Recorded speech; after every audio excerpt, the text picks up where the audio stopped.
The question what Paul asks, how did you begin your new life? That's the question we all have to ask.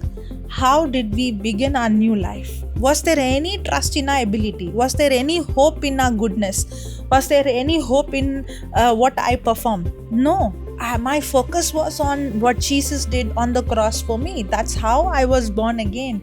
That's how I have to continue this life, new life, every moment, every second, that I know that I can't do this, but God has given His love that is poured in my heart through the Holy Spirit. Now, that dependency, Paul is also giving the key. How did you receive the Holy Spirit? By hearing. What gave you the ability to believe? The hearing. In the same way, what gives me the ability to do what God has called me to do? Hearing. Hearing what? Hearing what I do, or hearing what He did? Hearing what He has performed for me on the cross. In the natural, we are just like any other human being. But in the spirit, we are brand new creatures. We are just like Jesus. Only by faith, you and I know that we are completely new creatures. Just like how Jesus, only through the relationship, he began to discover his identity, his purpose, his call. That's exactly what happens in our life. It's only through our relationship, through that fellowship, we begin to know our identity, our calling, our purpose.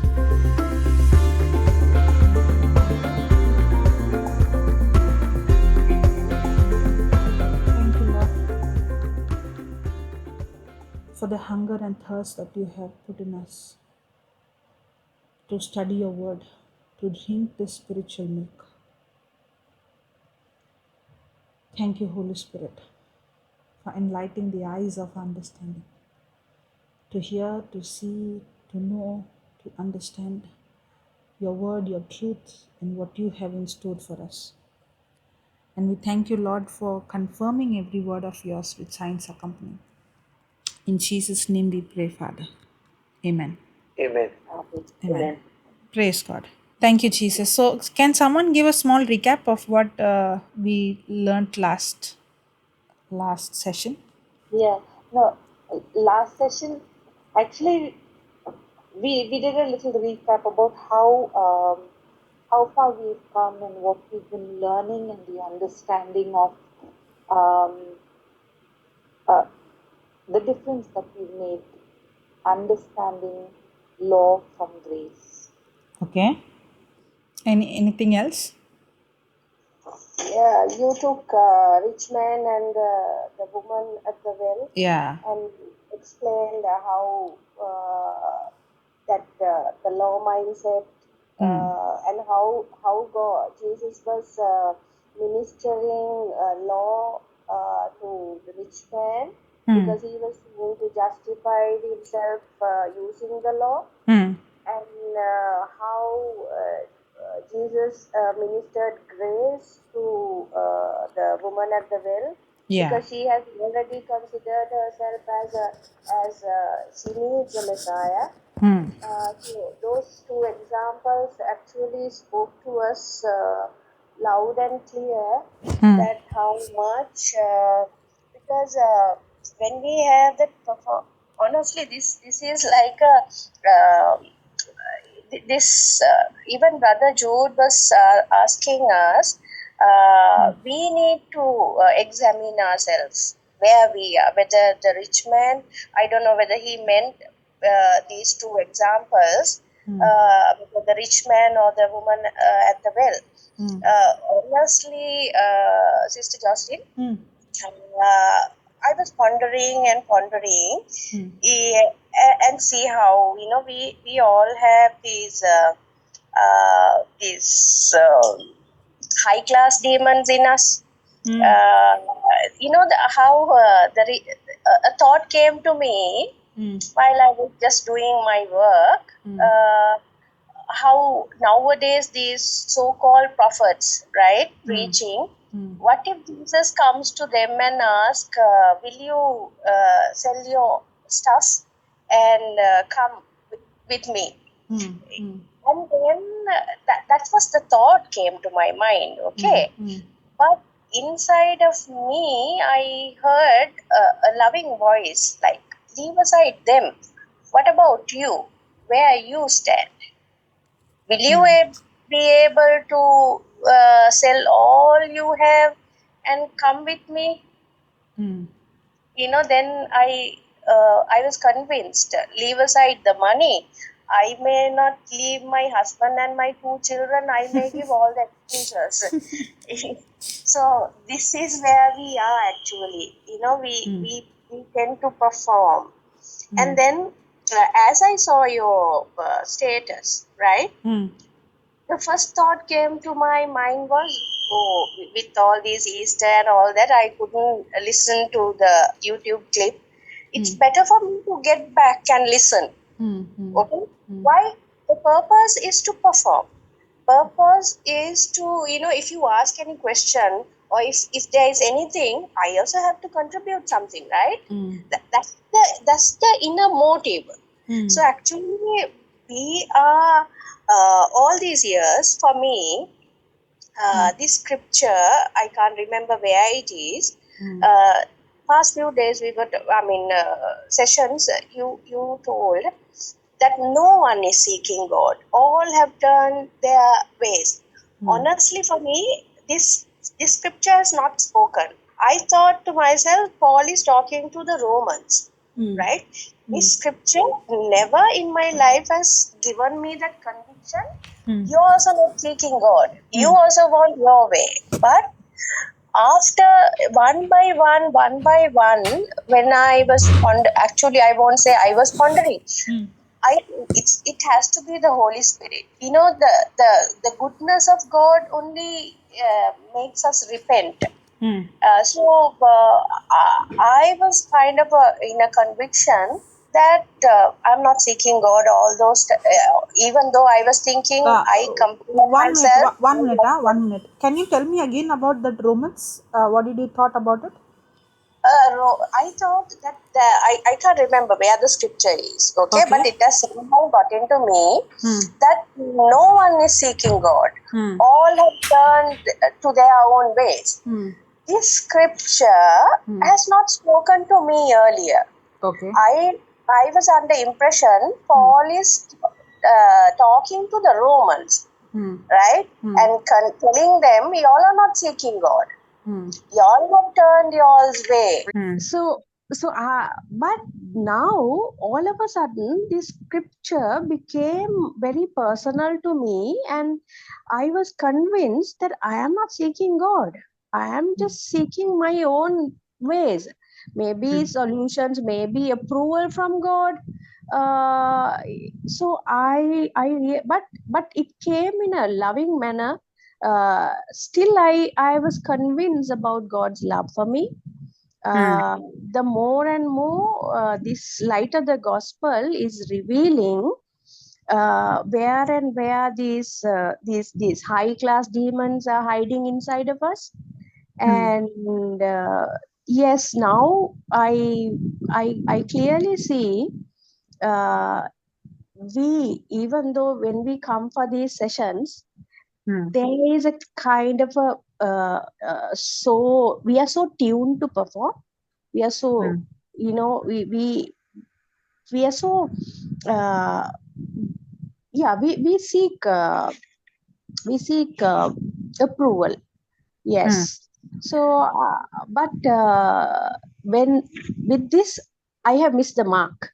But now it's not anymore a guilt conscious, but it gives me the opportunity to come to Jesus, just like how the woman at the well, stepping into his grace, qualifying for his grace.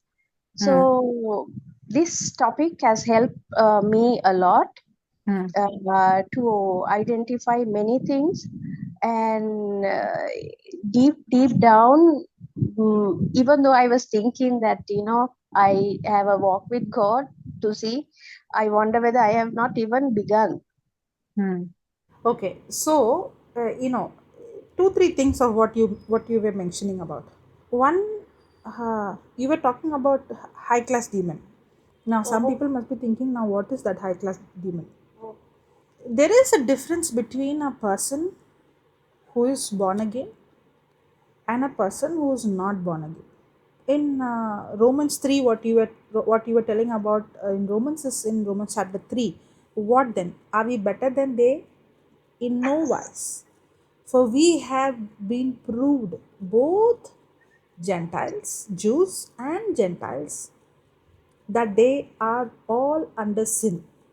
Now, Paul is writing this letter, as you said, to the Romans. Okay. But then Paul is also uh, uh, preaching to them the gospel of grace, and he's speaking about, he's teaching them that the gospel of grace is the power of God and to salvation to everyone who believes. And he starts with mentioning about the Gentiles, that which we already learned. We learned in our previous sessions that no one is without excuse. God has revealed his existence to every person.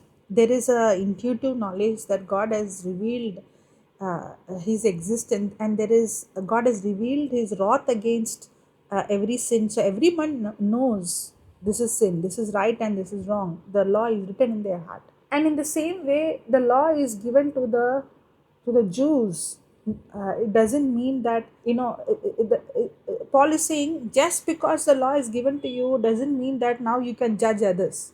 Just because the law is given to you doesn't mean that you are qualified in the eyes of God. It's not the one who hears the law; it's the one who lives according to the law. And then he comes to the third chapter. I'm just giving a summary. Third chapter, and then he says, whether you are a Jew or a Gentile, everyone is proved before God that you are a sinner, and there is no excuse. That's what he's saying. What then? Are we better just because we are Jews, or because we have the law, or just because we did this? Are we better than they? No, in no wise. For we have before proved, both Jews and Gentiles, that they are all under sin. As it is written, there is none righteous, no, not one. There is none that understands. There is none that seeks after God. This is the 11th verse, is what you were talking about. This 11th verse speaks very, very clear. In our own, there is no one that seeks God. But when a person is born again, now that person has the very nature of God in that person. The person is anyone who's a new anyone who's in Christ is a new creature. All things are passed away, all things have become new. But this transformation is taken place in the person's spirit. Now, before we were born again, we had sin in us. We did not have the power to even believe, nor did we have the hunger and the thirst or the desire to seek the Lord. In fact, it is not we who go and seek in search of Him, it is He who has come in search of us, and it is He who is drawing us towards Him, and it is He who is revealing Himself to us, and it is we who keep our hearts hardening by neglecting that voice. But something happens when a person gets born again. The first thing happens is, the moment the person gets born again, that person has this hunger for this spiritual milk. Now, when a person is not born again, that's when a person does not seek Him. But once a person gets born again, just like how when a baby is born, the first thing happens for the baby is hungry for the milk. In the same way, when a person is genuinely born again, that's why James says, you say that you believe in God, even the devil believes in God. In James chapter 2, you believe that there is one God. You do well. The devil also believes and trembles. You know, believing there is a God, believing that Jesus is God, just because a person says, I acknowledge Him as God, I know that He is God, or even I'm going to church because I know He is God, that doesn't mean you are born again. Now, I don't know whether a person is genuinely born again or not. It is between the person and God. Praise God. But surely the Bible says when the root is right, there will be a right fruit. You can see the evidence, and the evidence are the fruits. But a person who is genuinely born again is not a person who's only believing Jesus as God, but accepting Jesus as his own Messiah, his Savior, his God. I am no longer God, he is God. I am no longer God of my life. I am not the one who's going to lord over myself. He becomes my Lord God and my Savior. He is my Lord. He is my God. The one who accepts Him as his own Lord, God, and Savior, who gives his life as a living sacrifice, where he acknowledges that He is my Lord. He is my God. I am no longer God. I am not the owner of my life anymore. He is the owner. He is the Lord of my life. There is a genuine uh, commitment, decision. But the Bible also says, when I say salvation, it's not just being born again, but born again is the beginning. When does a person gets born again? Born again is the biggest miracle in a person's life. When the gospel is preached, and when I hear the gospel being preached, that's why the scripture says it's by grace through faith are we saved. The gospel speaks about not what I have to perform to get that's what we were seeing in the last session. The rich man comes and he would ask Jesus, what should I perform, what should I do to receive eternal life? But at the same time, Jesus is speaking to the Samaritan woman, and he's saying, if only you know whom you're talking to, if you ask, I would give you living water. And he's speaking about the free gift, and he's speaking about salvation, he's speaking about being born again. You no need to do anything, you no need to earn, deserve, qualify good works. You have to understand, accept what he is offering you. Praise God. Now, when you really understand, uh, the grace to believe, faith and grace both are gift. Okay, it's not by Ephesians 2:8 says it's by grace through faith, and it is not of yourself, it's a gift of God. That means grace and faith both is the gift of God. Grace is what God has done. Faith is my response to what he has done. But even for me to respond, the ability comes from that grace. The ability comes from the word I hear. That's why faith comes by hearing, and hearing by the word of God. Praise God. Now, when I hear this gospel, when I hear what Jesus has done for me, when I hear this good news, what Paul is speaking about, the gospel of God, the gospel of grace is the power of God. That's the power of God, and that's when I make this commitment that I come to a point where I realize that in my own I cannot understand. In my own I do not seek Him. In my own there is none that seeks God. There is none that is holy. There is none that is who has kept the law. Everyone has committed sin. There is none that believes.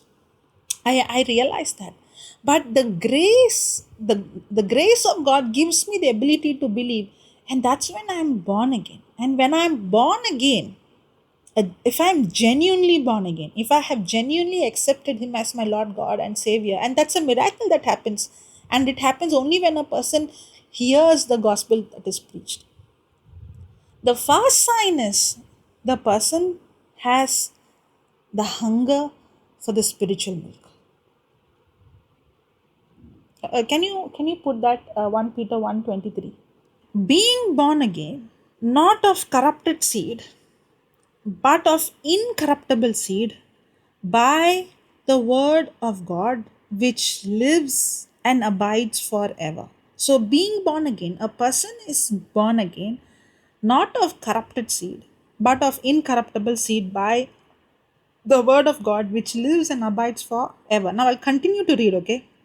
For all flesh is as grass, and all the glory of man as the flower of grass. The grass withers, and the flower thereof falls away. That's how our own flesh is. That's how we are. But this is speaking about we who were not born again. But the word of the Lord endures forever. And this is the word which by the gospel is preached unto you.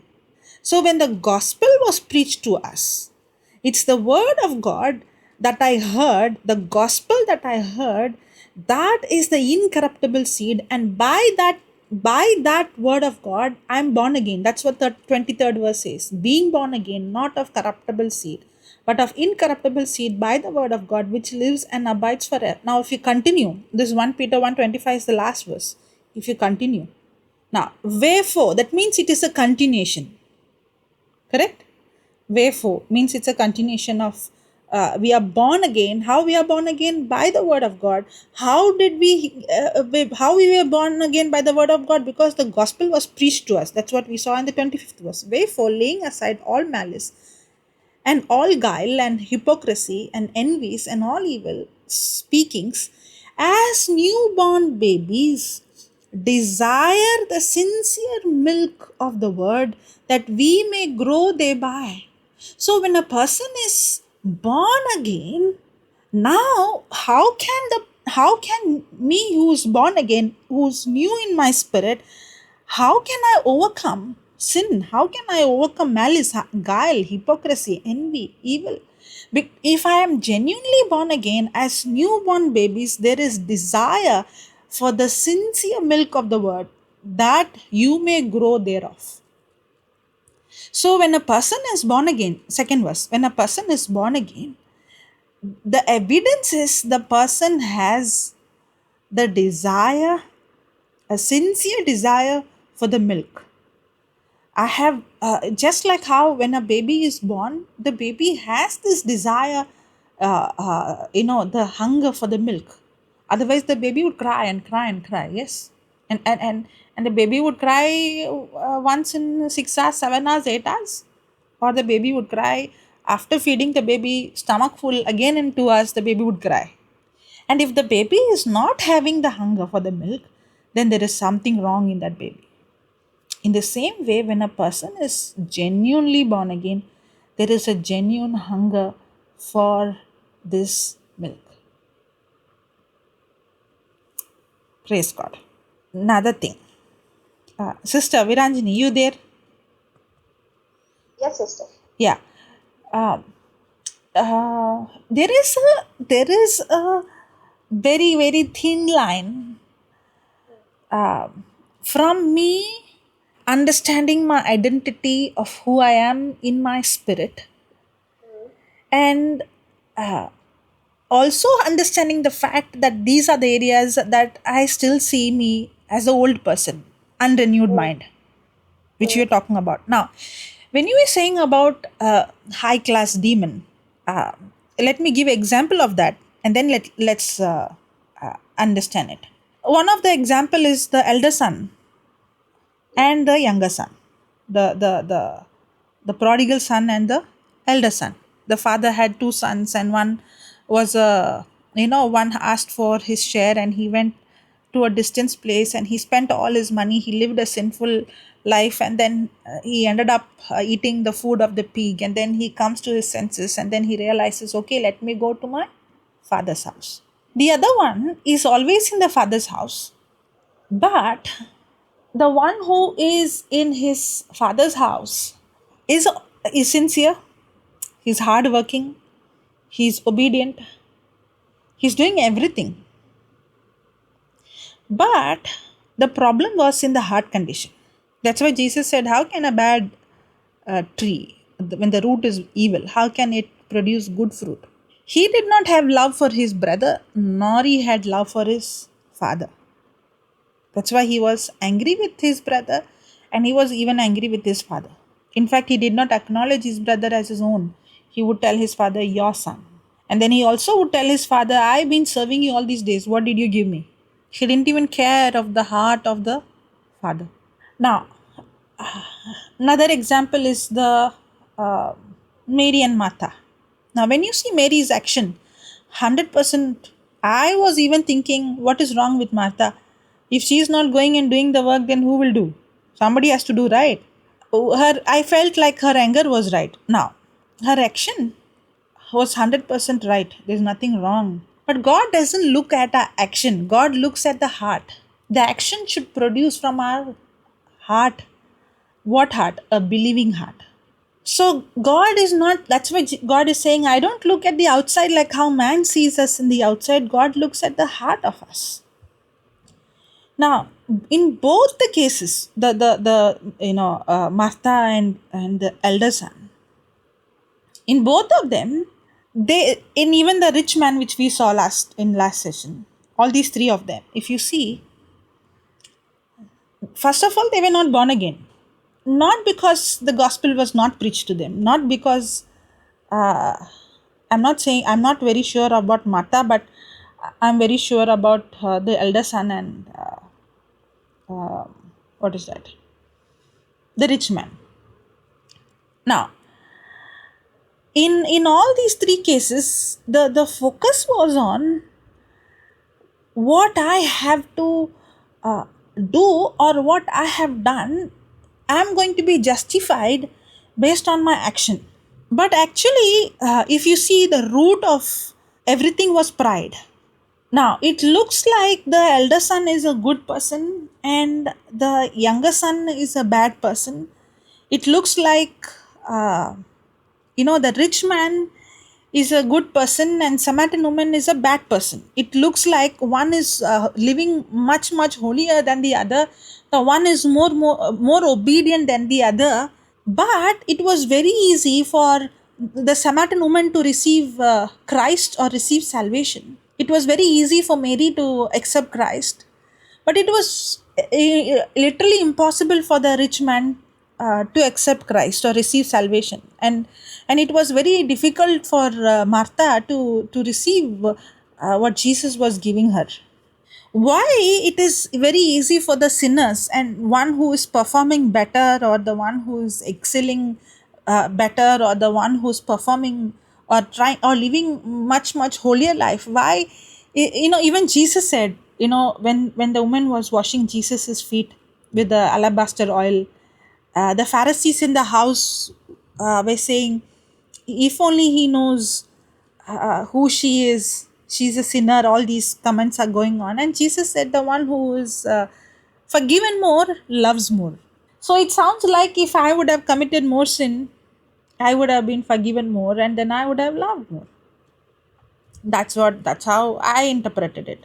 But actually, to see the elder son or the Pharisees or the rich man, if you see, the root of their action was not love. The root of their action was pride. The law demands that you have to keep all the law. When you keep all the law, you're justified in the eyes of God. But Jesus also said all these law, there is something called a royal law. They all hangs in that one loyal law, that is love.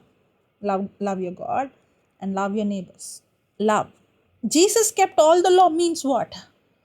Jesus always did everything through love, and He is love. When the root is love, the fruit is right. The fruit is always right. That's when you keep the law. Keeping the law is a result of walking in love. But the Pharisees and the scribes and the elder son and the rich man, all these examples which we see, the root is there is no love because they don't have love. That's the key. They were not born again. They are no different than the prodigal son. There is no difference between the elder son and the prodigal son. Outside, one looks holy and the other one looks sinner. That's why Jesus called them hypocrites. Why hypocrites? Because inside there is no difference between the prodigal and the elder son. But both have sin in them. Both were born with selfishness. Because anyone who's born from the corrupted seed, from the mother's womb, is born with sin nature. That's why they call hypocrites. Hypocrite is someone who's showing they are somebody outside, but actually they are not the same what they show outside. Inside they are different. The reason why it's not in the Bible. The reason why I came up with that term high class demon, low class demon is for the elder son or for the rich man. That or the prodigal son, both are demonized. We were controlled. The Bible very clearly says that now we are translated from the kingdom of darkness into the kingdom of light of his dear son. Colossians 1 speaks about it, that we are, when we are born again, we are translated from the kingdom of darkness into the kingdom of his dear son. That means when we were born from a mother's womb, we were born with sin and we were born under the kingdom of darkness, where the devil was a master ruling us. That's why sin kept us in bondage, and as long as there was sin, devil had legal rights over us. When we were born again, when before we were born again, we were under the demonic influence. Okay, it looks like one set of people are holy and the other set of people are sinners. That's why Paul is proving his point, whether you think you're holy or you don't think you're holy, everybody has committed. That's why Romans 3 he concludes that everyone has committed sin and everyone deserves punishment, everyone deserves eternal damnation. That's what he is proving his point. He explains it in Romans 1 and Romans 2, and then he concludes in Romans 3 that everyone deserves to be punished. Everyone, there is none that is proved holy. Everyone is. But it is easy for the Samaritan woman. It was easy for the prodigal. It was easy for the tax collector. It was easy for Zacchaeus. Those who had who were under the demonic influence, but it was easy for them because they realized that they need a Messiah. But for the elder son, for the rich man, it was very difficult. That's why I called it as a high class demon, because they don't even realize that they are sinners. They don't even realize, because they are operating in pride, that their whole dependency is on them, on themselves, on their good works, in their action. And they are so proud that they are very angry with their fellow brothers and sisters. They would point out and say, "You sinner," because they think they are holy. But actually, if you go and see their life, their secret life, they Jesus actually speaks about how these Pharisees would literally, when they walk on the market, they want everybody to greet them. When they go to a wedding or any celebration, they want the high seats, they want the topmost position, they want recognition, they want people to acknowledge. And if you see, they that was the very nature of Lucifer. He wanted to be on the top. He wanted to be exalted. In fact, exalted above God. It was all about I. And pride is the root of every sin. That's why I mentioned that demon as a high class demon, because the person who is deceived with that pride, is very difficult for the person to acknowledge that he needs Messiah, he needs Savior, he needs forgiveness, because he thinks he's good, he's holy. The low class demon, the reason I said low class demon is, the person knows that there is demon. When Jesus cast out demons out of Mary Magdalene and other people, they knew that they had demon inside. They knew that they had sin in them. They knew that they don't qualify. They knew that they need help. That's why I called low class demon. Why I call low class demon is, they know that there were demons in them. They know that they were sinners. They know that they don't qualify. But the elder son, the prodigal son, the rich man, the demon in them is so sophisticated, so high class, that they don't even realize that they need a savior. There is sin in them. They are under demonic influence. They don't even realize that they need deliverance, that they need salvation. That is the reason why we named it as high class demon and low class demon. But once a person is born again, now I have this genuine hunger and thirst for the word. Just now we saw the scripture that we have this genuine thirst and hunger for the word. Go down. I'll show you that scripture where it is 13, 14. Praise God. Now, when I am born again, genuinely born again, there is an hunger for the word. Thank you, Jesus. I have the very nature of God in me. Now, let me again come back to Paul we saw Paul writing his letter to um, the Romans, and now he also writes a letter to the Galatians. Now, Paul is writing the letter to the Romans, and then he's writing a letter to Galatians. The message to both is same. The message he's explaining to them what is the gospel. The gospel is the grace of God. The grace of God is the power of God, and it is not by our own works. Nobody deserves it. It is his free gift of God. That's what he's explaining to the Romans, and that's what exactly he's writing to the Galatians. Now, when Paul is writing to the Galatians, how did they hear? How were they born again? How did they receive this new life? How, uh, how did they receive this salvation? Because they heard Paul coming and preaching the gospel, and the gospel was preached in such a way. Can you put that Galatians 3:1? O you poor and silly and thoughtless and unreflecting and senseless Galatians. Oh, how do you feel when you get a letter from a man of God and he calls you silly, thoughtless, unreflecting? Many times we think love means you should not speak anything that will hurt anyone. Love, Jesus got angry.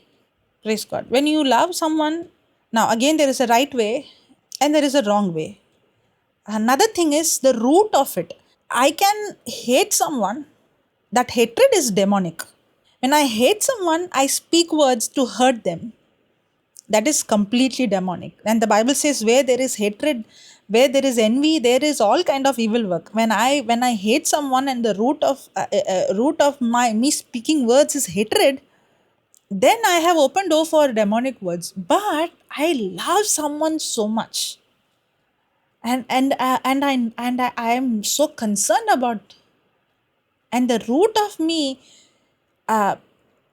speaking words is because of extreme love, just like how the mother speaks to a child, just like how the father speaks to the child. When the father loves the child, the father will not say, the child wants to jump from up, or the child want to put the hand in the fire. It's okay, I love you, you do whatever you want.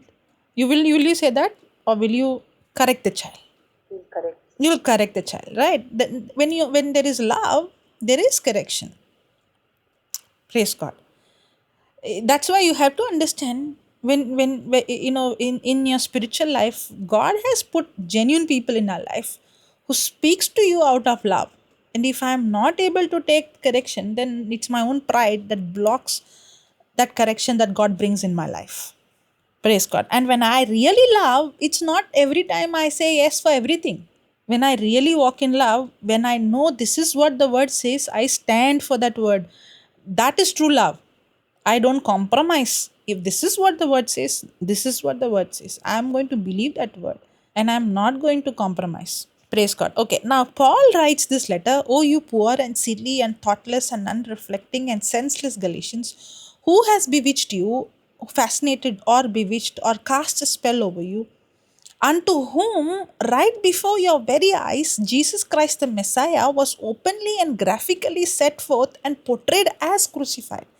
You know what Paul is saying? Right before your eyes, Jesus Christ the Messiah was openly, graphically set forth and portrayed as crucified. It looks like right before their eyes they saw Jesus crucified. No, the gospel was preached in such a way, because we saw in 1 Peter that when by the preaching of the gospel you are born again by the incorruptible word of God, the seed. Incorruptible seed, the word of God. Yes. So what he's saying is the gospel was preached to them. The incorruptible seed was preached to them. The word of God was preached to them. What Jesus did for them was on the cross was preached to them in such a way as if it was portrayed in such a way as if graphically, openly, as if they could see Jesus crucified. That's how the gospel was preached. And when they heard the gospel being preached, put the second verse, AMPC. This is all I want to ask you. He's asking a question now. Did you receive? Now, Was the gospel preached to you? Yes. Was it preached so graphically and portrayed as if you saw with your eyes Jesus crucified? Yes. Let me ask you this one question. Did you receive the Holy Spirit as the result of obeying the law and doing its works? Or was it by hearing the message of the gospel? He is asking, how did you receive the Holy Spirit? How were you born again? How did the biggest miracle of being born again happen in your life? Did you receive the Holy Spirit as the result of obeying the law and doing its works? Or was it by hearing the message of the gospel and believing it? Was it from observing a law of ritual or from a message of faith? How were you?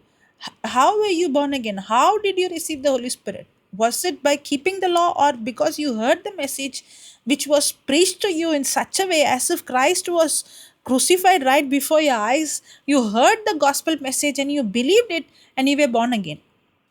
Yes, that's how you are born again. Are you so foolish and so senseless and so silly, having begun new life spiritually with the Holy Spirit? Are you now reaching perfection by dependence on the flesh? How did you begin your new life? How were you born again? How did you accept Jesus Christ as your Lord, God, and Savior? Was it anything that you did, or was it because you believed in what Jesus did for you? The answer is there's nothing that I did. But then he is asking, having begun your new life spiritually with the Holy Spirit, are you now reaching perfection by the dependency on the flesh? That's a question mark. I am born again. I have the nature of God in me.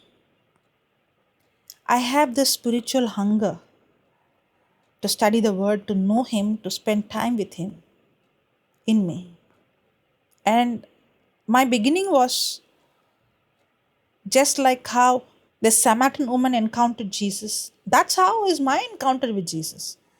When I encountered Him, I know that I qualified to go to hell. I know I'm a sinner. But when I heard the message, that message gave me hope. That message gave me faith to believe. That message transformed my life where I became a brand new creature. I know there is nothing that I did qualified me. But, Viranjani was asking this question. If God would ask these preachers to leave everything and follow Him, what will they do? And the Lord asked her back, if I tell you to leave everything and follow me, what will you do? Praise God. You know what is very, very subtle in this thinking? The very subtlety of this kind of thinking is, what will I do? Or what should I do to please God? Again, I have to perform. I have to do something. Praise God. Holy Spirit, help us to understand this. When I began my journey, can you put that image of spirit, soul, and body for a minute? That spirit, the center part. The day I'm born again, I have this very nature of God in me. The thirst and the hunger is there for me. Now, when I heard the gospel and understood, my whole dependency was on what He did. And in my spirit, I'm a brand new creature. Remember that. I'm a brand new creature. Now, the blue part, the soul part, okay? The soul part is still the same. I still have the old kind of thinking. I still have the old kind of a mindset. The reasoning, my choosing is all the same. But in my spirit, I have this hunger for God. I have this thirst for God. I have the Spirit of God in me. I am righteous in my spirit. I'm connected to God in the Spirit. There is a constant willingness in the Spirit to commune with the Father, Son, and the Holy Spirit. And now, in my soul, I still have the old way of thinking mindset. Now, many a times when I have this question, this doubt, or what if God tells me to leave everything? If what if God tells me to leave my job? What if I can I do this? Can I do that? When I question myself, if you ask me, okay, genuinely, 100% sure, I would say I cannot do this. I cannot do this in my own ability, in my soul, with my own strength, in my own flesh. But because I'm born again, I know that God's spirit and my spirit is one. And what God has called me to do, He has already put that power, ability, and the desire to do it. It is there in my spirit. The problem is, instead of tapping into that power that is in my spirit, I am questioning my own ability in my own flesh. Can I do this? That's what Paul is saying. When you begin, your dependency was on God, but now you are trying to perfect. Put that verse.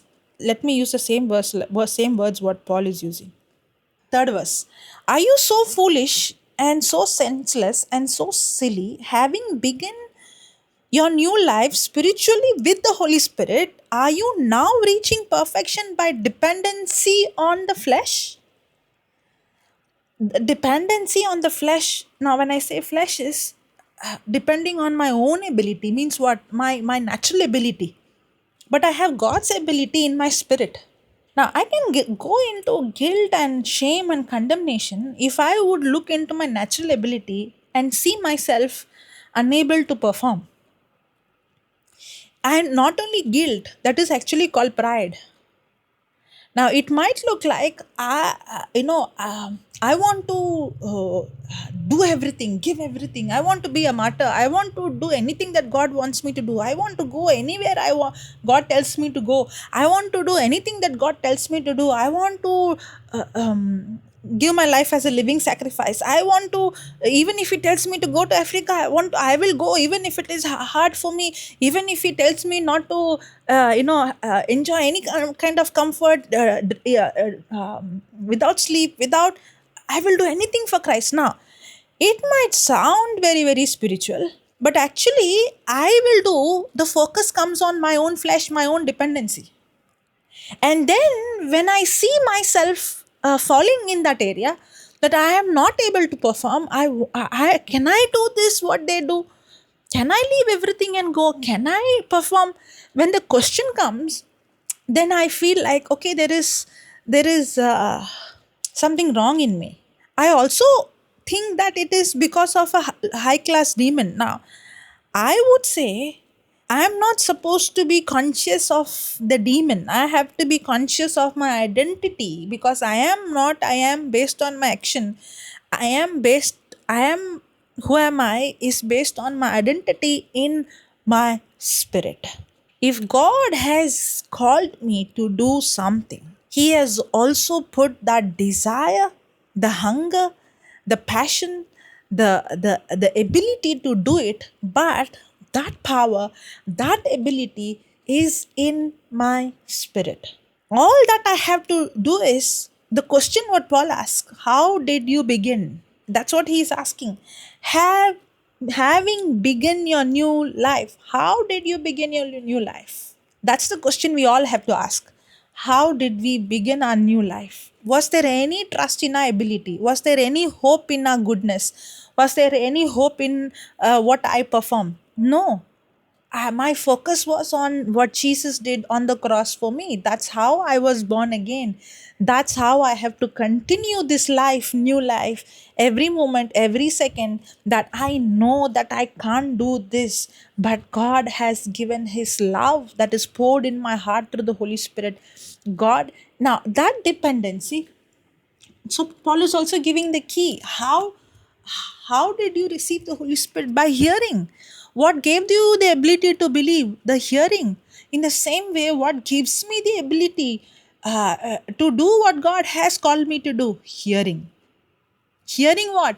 Hearing what I do, or hearing what He did? Hearing what He has performed for me on the cross. And what I'm hearing my identity in Christ. I am a brand new creature. I am righteous. I have God's love in me. I have God's nature in me. And I don't know how to put. Anybody can help me to add this. And the more I continue to live the way, just like how I was born again, that's why it is. It is by faith, through faith. I'm saved by faith. That the same way I continue to live my life, and when I continue to live my life, the desire, the passion. Okay, I'll give a small example. Thank you, Holy Spirit. I'll give a small example. I heard a testimony of a person who's a missionary. So she was working. She was not. She is also working in African countries.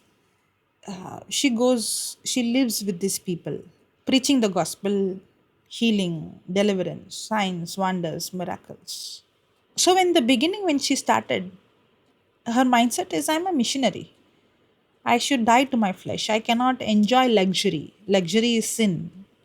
So she would go to the places which is really really dirty, the slum, and she would live there. She would sleep with them, eat with them, live with them. She is actually, I'm not talking in past, in present as well.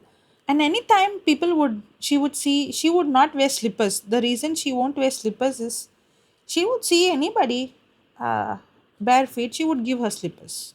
So most of the time she's without slippers now. Her body is, not very new to this dust and allergy and all those things, so she would get hurt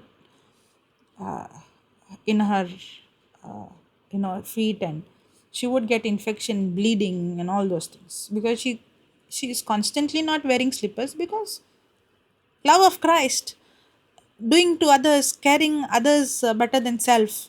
So she would give.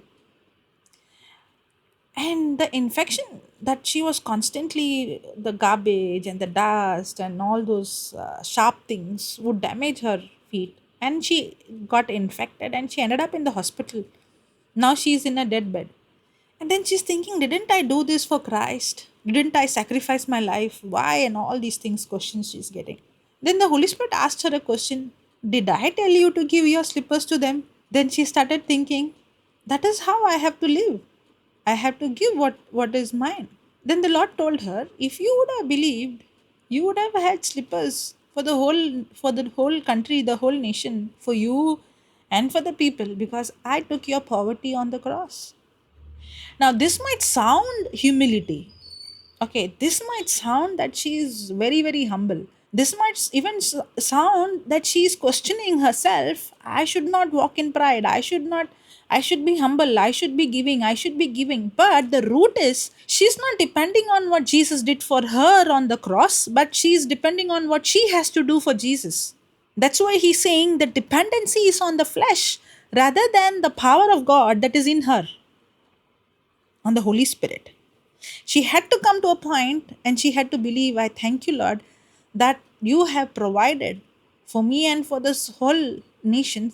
And they had supernatural supply, just like how there was supernatural supply of the bread multiplied. Thank God Jesus did not say, give, so I will give. And Jesus said, I will be hungry so that you will be full. Did he say that?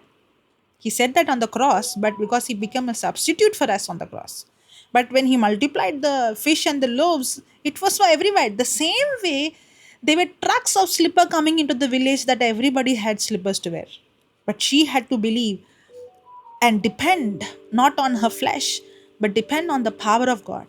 When we believe in Him, we tap into the supernatural, because now we are not depending on our flesh, on our ability. Now that dependency on the self, pride, that's what we were calling as high class demon. But we are not supposed to become conscious that I have a high class demon. In fact, we have to be conscious of the power of God in us, because now we are no longer under the kingdom of darkness. We are under the kingdom of His dear Son Jesus. We are translated And Jesus is our master, he is our king, and now we are born again and we have his nature. Just like how I was born again, it's very simple. How was I born again? Simple. That's how my whole life has to be. It's not just when I was born again, I depend on him. I know that I don't deserve it, but it is his power that changed my life. That's how my whole life has to be, where I live by faith. Otherwise, the guilt would be there. If But praise God, this time it was not guilt, right? guilt, yes, yeah. Because I realize how much I need God's grace. Hmm. Just like how you said, I shouldn't be conscious about the the high class demon. I should be conscious about the my nature in Christ. Exactly. And let me tell you, Yes. there is something called Jesus went through preparation. Mm. Yeah. Yes. He before he started his ministry was only 3 years. Hmm. But 30 years he was under preparation, you see. Yes. Even the wilderness, he was actually eating the word. Fasting means what? He was eating the word Mm. day and night. Mm. The fasting is to put everything aside and give the word. If Jesus had to build himself, his relationship with Father, if he who never committed sin, who had no sin nature, he had to spend quality time to have fellowship with his Father. Even Paul, if you see all of them, they would spend time in hearing. For us, we would feel like, I'm wasting time. Too much I can't hear. I have to go and do something. I have to preach to somebody. I have to share to somebody. I have to heal somebody. I have to do. Otherwise, what are you doing? The questions would come. What are you doing? What are you doing? Actually, the doing comes naturally. That's what, if you see, the 3 years of Jesus' ministry was so impactful. You know why? Because of the time he spent with that relationship and the fellowship with his Father, and knowing his identity. The temptation was actually attacking his identity. Mm. If you are the Son of God. And I would say, if it's when our focus shifts from what I have to do, Jesus, will I be able to leave everything, to that relationship which I have? I want to know him. I want to have this relationship with him. I want to go deeper in this. I want to understand his heart. Just like how Jesus knew the will of the Father, he knows the heart of the Father. Because Jesus, even though he is God, he came as man. He limited himself as man, and he's approaching the Father as man. And now, through the Word and through the Holy Spirit, the Father is revealing his identity, that he's the Son of God. That's why there's a temptation on that identity, because Jesus knew his identity only by faith. In the natural, he's just a man like anybody. Only through faith he knows that he is a son of man. And that identity he knew because of the relationship he had with the Father. Now, it's the same with us. In the natural, we are just like any other human being. But in the spirit, we are brand new creatures. We are just like Jesus. Only by faith, you and I know that we are completely new creatures. And it is only through just like how Jesus, only through the relationship, he began to discover his identity, his purpose, his call. That's exactly what happens in our life. It's only through our relationship, through that fellowship, we begin to know our identity, our calling, our purpose. Now, when the time comes, I don't need to think, will I leave this for God? Will I sacrifice for this God? No. Actually, that fellowship and that relationship gives me the desire to do it. And I know God wants me to do it. Maybe somebody else will see it as a sacrifice. But for me, I know that's my passion to do. I'm not sacrificing. I'm not saying it is not sacrifice, okay? Because just like how the mother and the baby, it might look like the mother is sacrificing her life to do for the baby, but actually, the mother, it might look like a sacrifice, but actually, the mother loves to do for the child because the mother loves. Praise God. Thank you, Jesus. And there is a time of preparation. Maybe the time looks longer, but praise God. When if, for example, if God is going to take you to maybe India, or God is going to take you to Africa, you will have a passion for to do that. For me, um, I used to have this guilt, okay? Earlier, when I used to travel by bus, I would minister to people who are sitting next to me or whoever I meet. I try my best to approach to them, talk to them, give them Christ. Many a times I see people touched. Many a times I see them, but yeah, many a times it did not work. Also, I've got very cold response from people. But then slowly, I was not very comfortable. I felt like, uh, when I don't minister or don't talk, or sometimes I feel the person little stiff or cold, not responding, or I feel like I don't have the desire to reach out to them or talk to them. Stranger, I'm talking about strangers, okay? And I used to see people on the buses coming and preaching the gospel to the entire bus. I used to feel ashamed. This person is coming and preaching to strangers loud on the bus stop, in the bus. How many people I met today? Did I preach the gospel to every single person? And I used to feel guilty.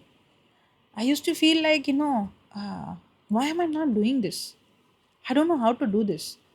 Am I not accountable for every soul I saw, see, I reach, I speak? But then I realized there is, if you take me, Viranjani, you are eyewitness for this. Yeah. When I went to the hospital, when they were doctors, they were Yes. strangers. Did I feel Yes. any difficulty to talk to them? No. Now, again, this also your eyewitness. When we went to the lawyer's office, Mm. and number one lawyers in Sri Lanka, yes, Yes. did I feel any kind of difficulty to talk to them? No. Both the places, did they get touched? Yes. Especially the topmost people got touched, who we Yes. thought are the very difficult people. Now, Mhm. then I realized somebody who's seeing me will feel guilty. How is she doing? Mm. But for me, I don't find difficult when you tell me go and preach, and you give me a set of people. I don't find difficult. I don't even care who you are. I will start preaching the gospel. Mm. You have seen that. In Yes. fact, I don't even think about what should I talk, who they are, what kind of background are they, Catholics, non-Catholics, Christians, Hindus. Mm. I don't ask any question. I don't even care. I do it very effortlessly, and there is no pressure or stress on me. In fact, somebody coming with me might feel the pressure. Yeah. How is she Exactly. going to handle this? Correct? Now, Yes. I never had this pressure. Not after I grew, okay? Not when I Mm. became spiritually. Right from the day I was born again, I did not have this pressure because it was a gift, and I could supernaturally flow. When Mm. I was feeling the pressure is when I was trying to do something which was not my call. Mm. That flow, it comes as a result of my relationship. It might look like sacrifice for you, but for me it is sacrifice. But we have misunderstood what is sacrifice, okay? But for me, I know that I am not depending on my ability here. I am depending on the spirit of God. It is supernatural. I know it's not me. 100% I know it's not me. Mm. That's the key. Sister Viranjani, you want to add something? Um, no, it's very clear now. It's mainly about the relationship, how much we depend upon the Holy Spirit, Hmm. knowing and understanding with our own strength, we cannot do this. So Hmm. it is by abiding in the Holy Spirit, abiding in His Word. The Hmm. Word only is empowering us, is revealing to us where we stand, and to depend upon the Holy Spirit's guidance, Hmm. empowerment. Hmm. So, what we have to do is to have a relationship with Him, and in that relationship, we are being given the ability to believe Him. Correct. And one more thing, okay? Yes. Um, when we preach, okay, when we preach, we Yes. have two set of congregation. Mm. One congregation is the one who's not born again. Okay. Okay. Now, when there is a congregation which is not born again, and when I preach about the elder son, that convicts them. Oh, I thought I all this what I was doing is qualified me. Mm. So that's why preaching the law in the Yeah. right way, where the person realizes I have been like a elder son, and then the Mm. person gets born again. Now, even when a person born again, just like how Paul is saying, you begin in the spirit, you end up in the flesh. Now, that flesh is what? Again, going back to the old mindset of depending on the self. So that's why it is rightly dividing the word. When I receive a message, I should also receive it based on my identity. And you know what happens is when we preach, again, that's a gift. Now, when I'm preaching, if I'm going to go logical, I'll get confused. Now, is this congregation born again or not born again? Now, which message to preach? But that's when the Spirit of God takes over and He speaks to individually, and individually they are blessed. Father, we thank you. Thank you for teaching us, Lord. Help us that just like how we begin by hearing the message, our dependency was on that gospel that was preached, graphically portrayed right before our eyes. And let this be our lifestyle, living by faith, where we constantly depend on Jesus, what you have done for us on the cross. Thank you, Father. Thank you, Lord, for enlightening the eyes of our understanding to understand the gospel of grace, because that's the power of God unto salvation. And salvation is not just being born again. Salvation is healing, prosperity, deliverance, protection. And it is a complete package that I begin to experience this new life every day of my life. Thank you, Father. In Jesus' name we pray.